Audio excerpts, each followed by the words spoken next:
എല്ലാവർക്കും നമസ്കാരം. കോസ്റ്റൽ ഡയറീസിന്റെ പുതിയൊരു വീഡിയോയിലേക്ക് എല്ലാവർക്കും സ്വാഗതം. ഇന്ന് നമ്മൾ ഒരു സൈക്കോളജിക്കൽ ത്രില്ലർ ആയിട്ടുള്ള ഒരു പുസ്തകത്തെ കുറിച്ചാണ് പരിചയപ്പെടാൻ പോകുന്നത്. പുസ്തകത്തിന്റെ പേര് the silent patient by Alex മൈക്കിളിറ്റ്സ്.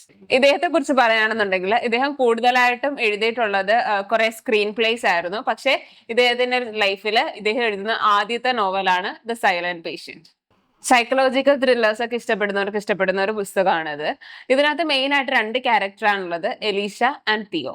Elisha ഒരു ആർട്ടിസ്റ്റ് ആണ്. എലീഷയുടെ ഹസ്ബൻഡിന്റെ പേര് ഗബ്രിയൽ എന്നാണ്. പുസ്തകത്തിന്റെ തുടക്കത്തിൽ എലീഷ തന്റെ ഹസ്ബൻഡിനെ കുറിച്ച് കുറെ വികാരഭരിതയായിട്ട് സംസാരിക്കുന്നുണ്ട്. അവൾക്ക് അവളുടെ ഹസ്ബൻഡ് എന്ന് വെച്ച് കഴിഞ്ഞാൽ അത്ര ഇഷ്ടമാണ്. അവരുടെ കല്യാണം കഴിഞ്ഞിട്ട് ഏകദേശം ഒരു 7 വർഷമേ ആകുന്നുള്ളൂ. ഇതിലൊരു ഫസ്റ്റ് ത്രില്ലർ പോയിന്റ് വരുന്നതെന്ന് പറഞ്ഞു കഴിഞ്ഞാൽ എലീഷ തന്നെ 33-ാമത്തെ വയസ്സിൽ താൻ അത്രയ്ക്കും സ്നേഹിക്കുന്ന, താൻ ആത്മാർത്ഥമായി സ്നേഹിക്കുന്ന തന്റെ ഹസ്ബൻഡിനെ 5 തവണ തലയിൽ ഷൂട്ട് ചെയ്ത് കൊല്ലുമ്പോഴാണ്.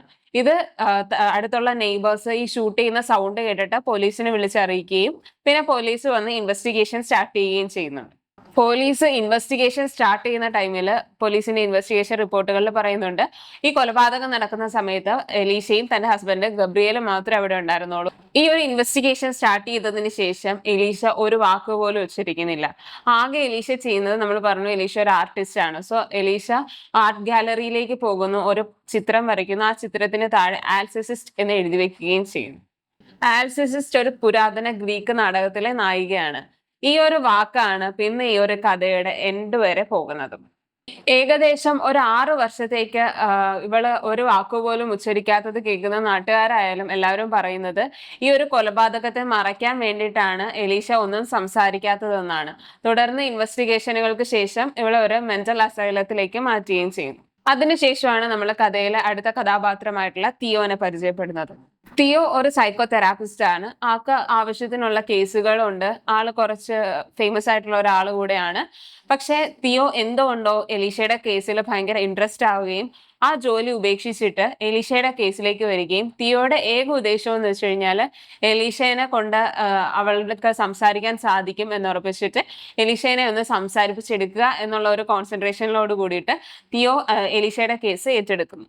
പിന്നീട് നമ്മൾ കാണുന്നത് ഫുള്ളും ഈ ഒരു തെറാപ്പി സെഷനിലൂടെ ഈ ഒരു സ്റ്റോറി പോകുന്നതാണ്.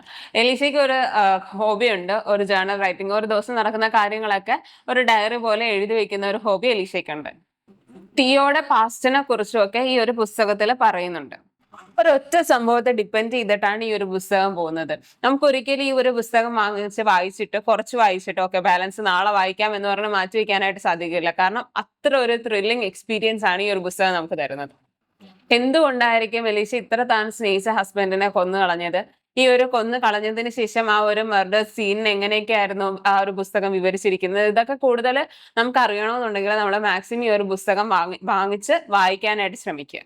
ഒരു സൈക്കോളജിക്കൽ ത്രില്ലർ എന്നുള്ള നിലയിൽ നമുക്കൊരു നല്ല ബെസ്റ്റ് എക്സ്പീരിയൻസ് തന്നെയായിരിക്കും ഈ ഒരു പുസ്തകം തരിക. ഈ ഒരു പുസ്തകത്തിനെ കുറിച്ച് കുറെ കോൺട്രവേഴ്സീസ് ഉണ്ട്. ചിലവർക്ക് ഓൾറെഡി ഇതിന്റെ എൻഡ് എന്താണെന്ന് മനസ്സിലാകും. ചിലർ ഇത് വായിച്ച അവസാനം ആകുമ്പോഴത്തേക്കും നമ്മളൊരു ഇൻട്രസ്റ്റ്ലുള്ള മൂവിയൊക്കെ കണ്ട് അതിന്റെ ഒരു ഫീല് കിട്ടും. അങ്ങനെ വളരെ നല്ലൊരു പുസ്തകമാണിത്.